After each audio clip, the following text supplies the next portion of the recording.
want to talk about Linda. I wonder where she is and if she is even still alive. She was one of the first people I ever worked with as a minister when I was very young, 27 years old or so.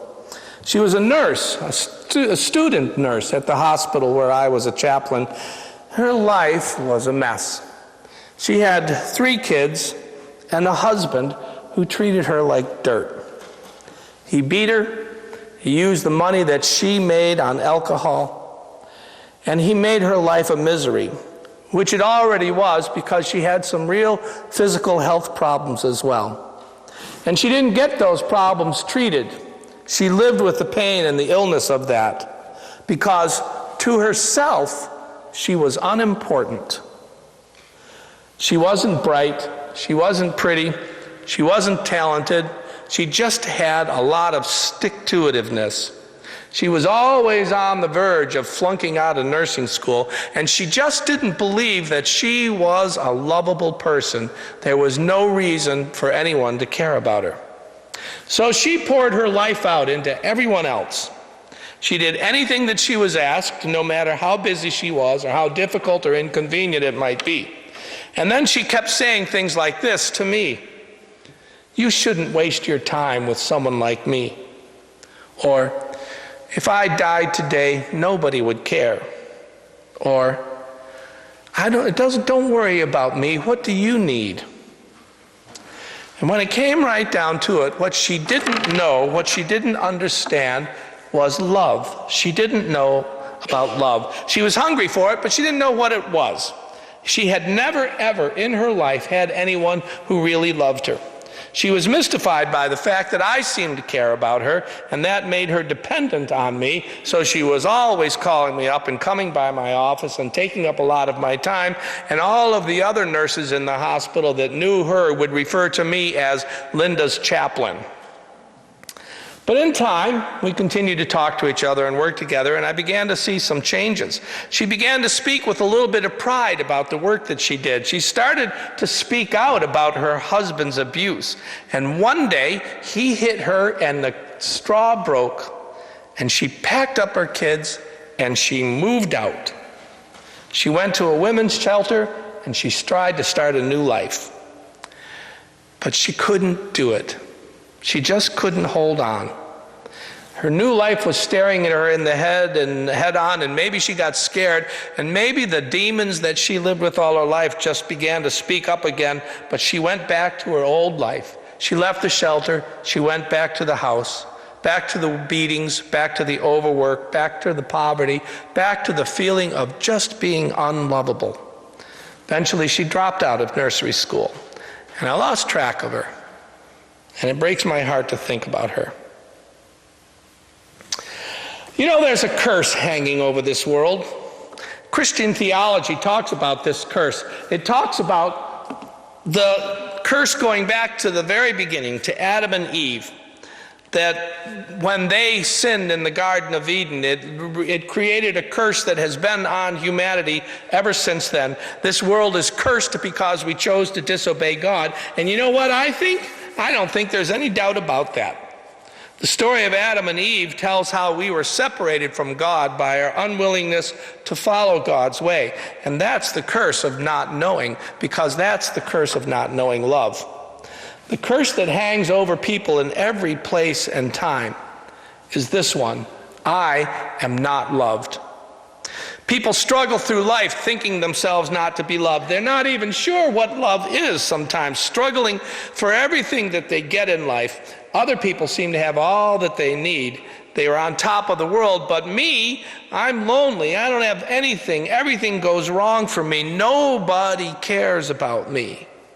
Going through life with this sense of something missing. And even if they seem to have everything, even if it's a person who seems to have everything that they need, still feeling unloved, as if something is still missing from life. But what is it? What is it that's missing? Most of the cursed people in the world, I suppose, are probably just like you and me. Ordinary people with ordinary lives. Might be married, might have kids, might go to work. Maybe you're making it in the world. But are you happy? Not really. Sure, you can maybe laugh a little bit and then enjoy life sometimes, or put on a cheerful front, but at night, laying there wondering, what's wrong with me? Why do I feel like this? Because things are never quite just right. And then there are some people who just give up. They come to conclude that relationships and friendships are just not worth it. They can't understand what's expected of them, why people are so hard to get along with. So they draw into themselves. And sometimes people in their lives attempt to reach out to them, but they don't respond to that because they don't know how, because they don't know what it is to be loved. And others live desperate lives, so needy of others, grasping and pulling. And I think that was where Linda was, trying desperately to be liked, to be loved, always uncertain whether they are or not. They try to force others to love them, and the more they try to force it to happen, the less it happens. Becoming so many different people in the attempt to make others happy, they forget who they are. And that woman, another one that sat in my office and said, "Pastor, I don't love my husband. To tell you the truth, I really don't know what love is. Can you tell me?" Henry Nouwen wrote a book called The Wounded Healer, and he said life and love is sort of like a trapeze. He said you have to get on one trapeze and swing out, and you have to catch the other one that's coming from the other direction and go off on that one. But if you don't get enough of a push at the beginning, you're never going to catch the other trapeze on the other side, and you're going to fall. You're swinging on one, and you've got to grab the other that's been pushed towards you, but if you don't get a good enough push forward yourself, then you're not going to make it. And he says that's what life is like for people who've not been loved. If they were not loved when they were younger or smaller, then they didn't get a good enough push, and they'll never catch that other trapeze. They'll never move on to the next one. How do you get the trapeze going fast enough to make sure you catch the other side? Well, do you know God? If you don't know what love is, then you don't know God. Because to know God is to be in love. Not in love, not in love. It's to be within love. I'm not talking about romance. I'm talking about that place in the center of your soul where compassion and grace and hope and affection and connection, wisdom, where all of that comes from. Love is that power which enables us to grasp that. And how can I teach you about that? What can I do? I wish I knew what I could say today to help any of you who are sitting there thinking, maybe I don't know what love is. I wish I had the words to tell you what that is, but I don't. I wish I had the big enough push to push you out to make you catch the next one. I could hold a class, I suppose, or a few classes and have some books and hand you, but there's really only one way to learn what love is. There's only one way. Who knows what it is? You have to be loved to know what love is.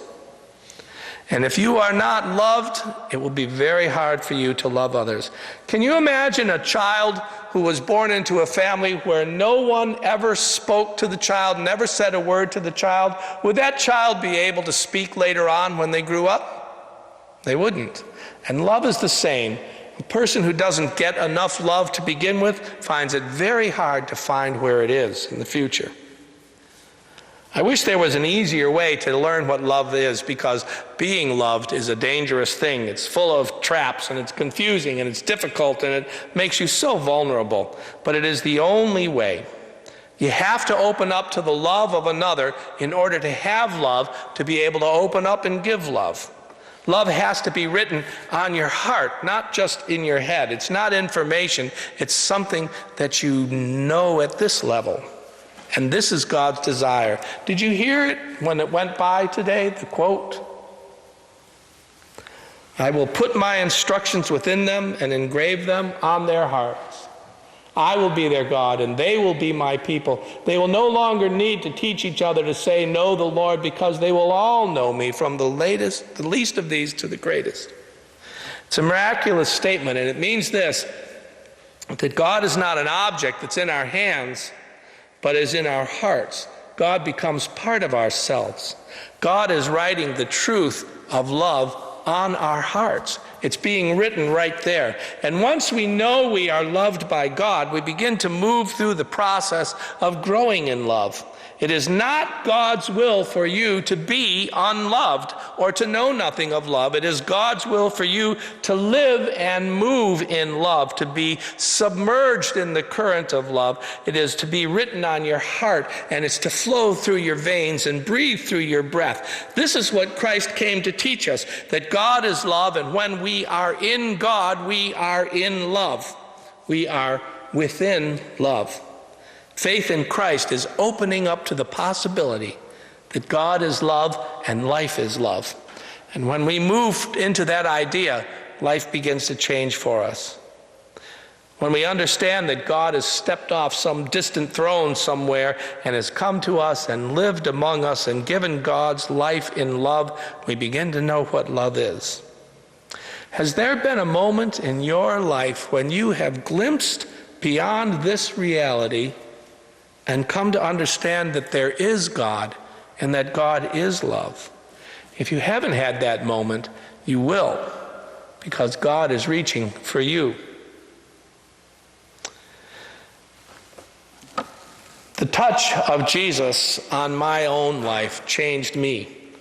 I understood in ways I'm afraid I can't explain to you that God is love and life is love, and I am within love, and I have love to give. Linda, my nursing student, was taught that she was unlovable, and I can only hope that I planted a seed in her that is still growing. I hope God's love has been written on her heart and that she can read it, and I hope it's written on your heart as well.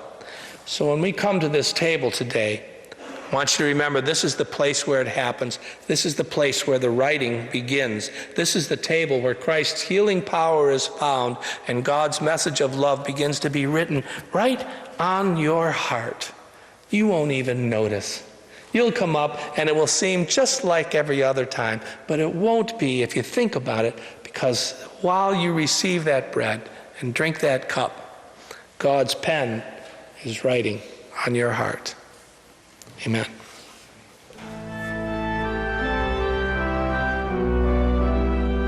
You've been listening to a sermon by Reverend Stephen Carnahan, pastor of High Street Congregational Church in Auburn, Maine. If you feel inspired by what you hear, we invite you to join us in person for worship services every Sunday morning, beginning at 10 o'clock. Of course, you can always listen to Steve's sermons on the web. New sermons are posted every Monday by midday. Please take a moment to explore this website for more information about our church, or visit our Facebook page at High Street Congregational Church, UCC. We hope that God's presence will be known to you every hour of every day, and that God's blessings will rest upon you now and always. See you next week.